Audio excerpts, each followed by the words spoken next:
Good morning all of you.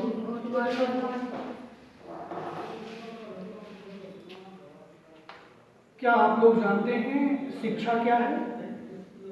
आज मैं शिक्षा के बारे में चर्चा करना चाहूँगा। शिक्षा क्या है? शिक्षा संस्कृत भाषा के शिक्ष धातु से मिलकर बना होता है, जिसका अर्थ होता है सीखना और सिखलाना। शिक्षा जीवन पर्यंत चलती है। शिक्षा हमें अंधेरे से उजाले की ओर ले जाती है। जब हम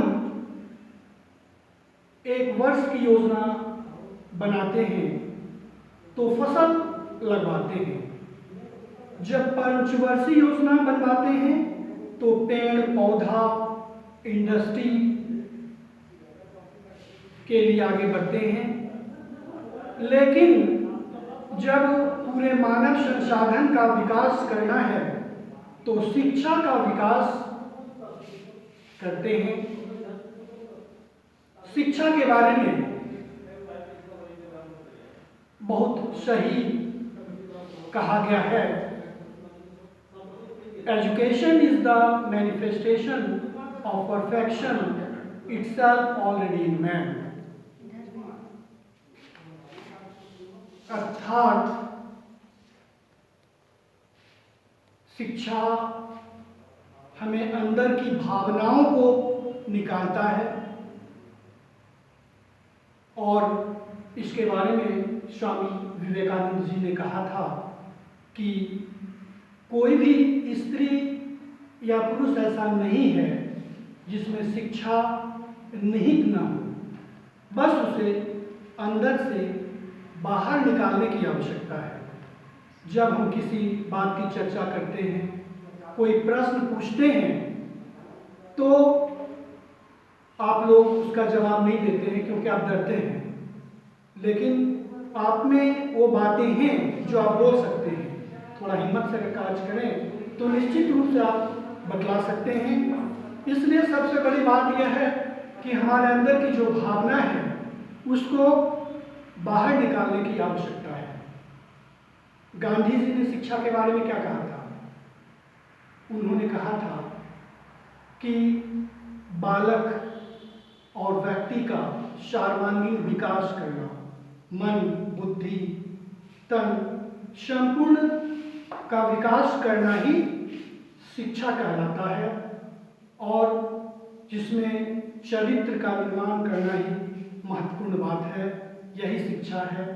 और अगर हम सही शिक्षा प्राप्त करते हैं तभी परिवार में संस्कार का विकास होगा, समाज में संस्कार का विकास होगा, राष्ट्र में शिक्षा का विकास होगा और एक सही राष्ट्र का निर्माण होगा।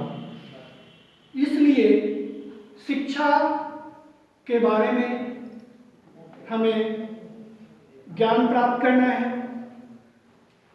अब प्रश्न उठता है कि क्या शिक्षा द्विमुखी प्रक्रिया है? द्विमुखी प्रक्रिया का मतलब होता है, कुछ विद्वानों का कहना है कि शिक्षा द्विमुखी प्रक्रिया है, जिसमें शिक्षक और छात्र होते हैं।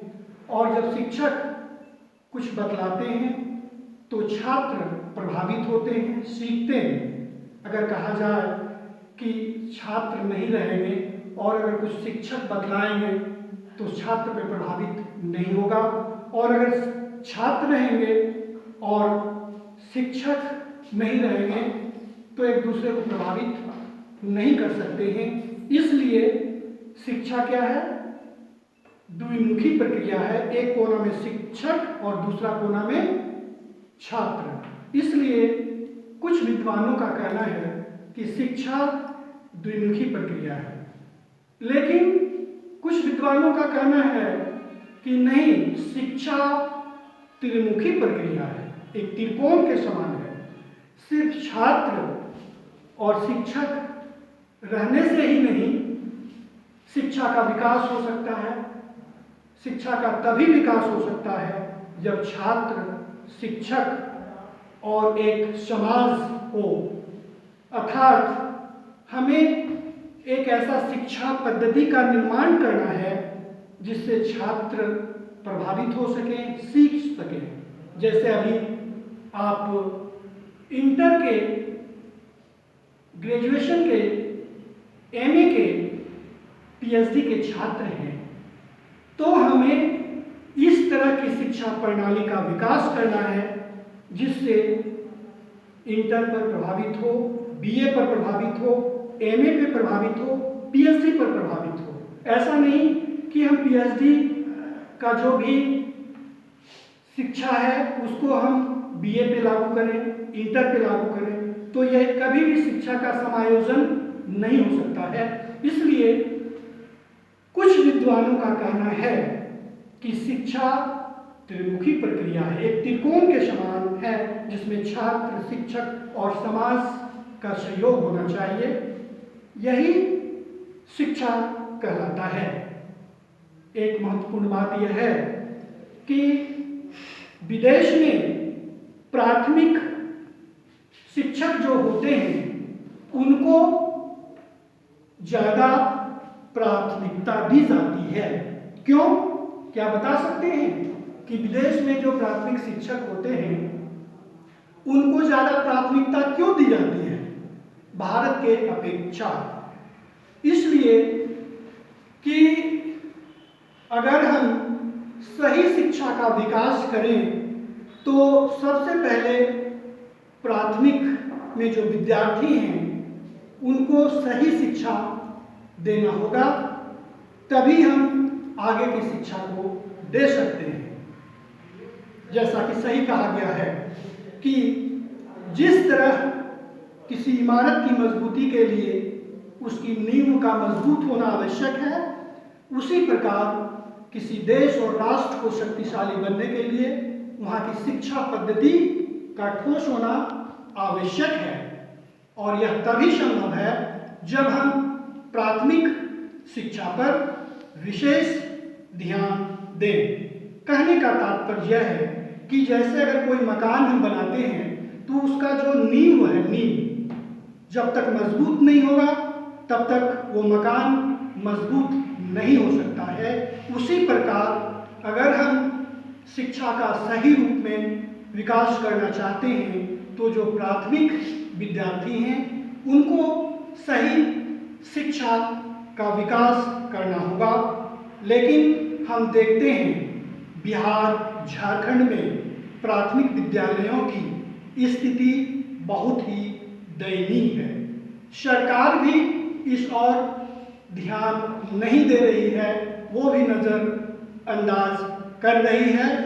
आवश्यकता इस बात को है कि जो भी प्राथमिक विद्यालय हैं, मध्य विद्यालय हैं, उच्च विद्यालय हैं, इंटर महाविद्यालय हैं और डिग्री महाविद्यालय हैं, सरकार को इस पर विशेष ध्यान देने की आवश्यकता है।